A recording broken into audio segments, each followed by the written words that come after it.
All right, so I'm recording this because as far as I can find, there is almost no information on the internet regarding these trucks and how their ignition cylinders work. Because my key in my Sambar has repeatedly gotten stuck or does not turn, so you have to sit there and jiggle it angrily until it turns.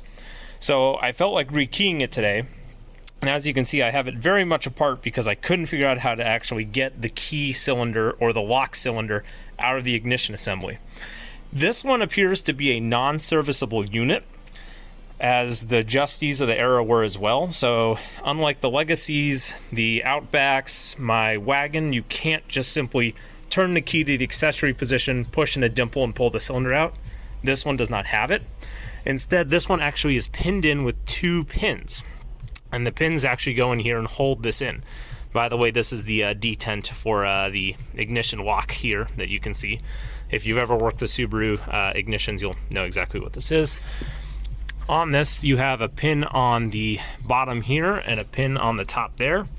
After seeing these and how big the actual pinholes are, I'm just going to drill these out and put set screws in it, which I know is not like really that secure, but let's be honest, a thief probably wouldn't care that much to take it apart and just take the 2 set screws out instead of just breaking the ignition and turning it anyway.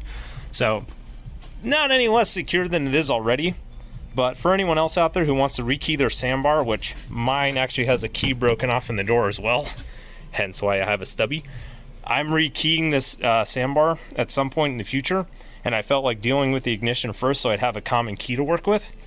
So that's where I started with this. If anyone wants to copy this, just do that.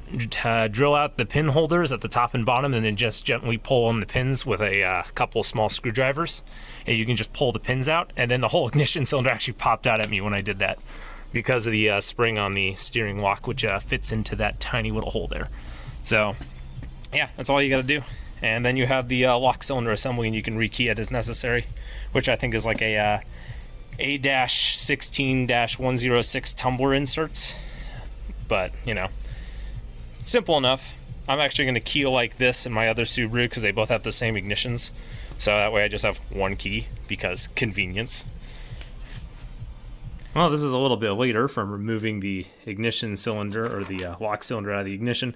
And there's why my key doesn't work all the time.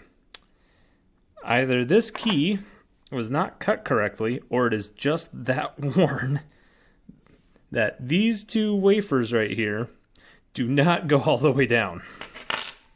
So I got my wafer set over here. I'm going to take this apart. I'm going to key it to a new set of keys that I got right here.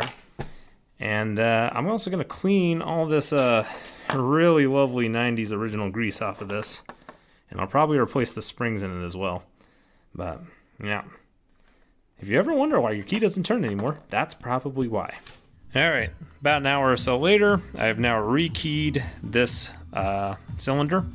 So it uses a new style Subaru key. It does not use the generic whatever key this was previously. These are all the old wafers out of it. As you can see, they are very disgusting and very well used. I've also replaced all the springs in it as well. I will re-grease this whole assembly before I put it back together. But there you go. That is as simple as it is for rekeying a vehicle. And just for proof, because I'm not showing the key on the video, sticks out as intended. And if we take the old key, I'm pretty confident it won't work anymore. Ta-da! Old key does not fit. It has now been rekeyed to a new key. Just like that. Little $20 key kit. Absolutely useful, especially when you deal with a ton of Subarus. Or also Nissans, apparently. Alright, so this is a little couple weeks later. Maybe 1, 2, I don't remember. It's decided to start raining now. Of course it would.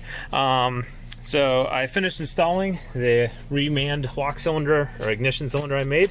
As you can see, turns nicely. I have a fancy new cut key for it. That is a Subaru OE key, as it says on it. Nice. I have traded it out for the plastic one that I keyed it to because I don't like the plastic ones. I like these nice original style 90s/80s Subaru keys.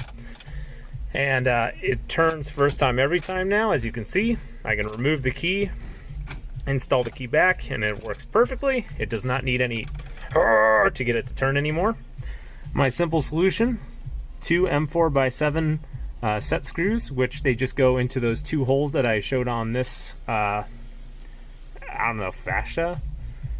Dang, that's all it really is at the end of the day. It just holds the lock cylinder in.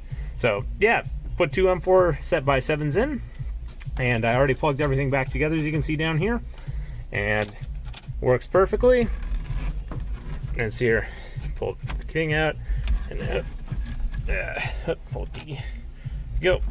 And as you can see, because I don't want to show you my key, steering lock engages. And if I install the key that I just took out, I grab this, turn it a little bit, look at that. Steering lock disengages. Perfect. 10 out of 10. My Sambar has a new key.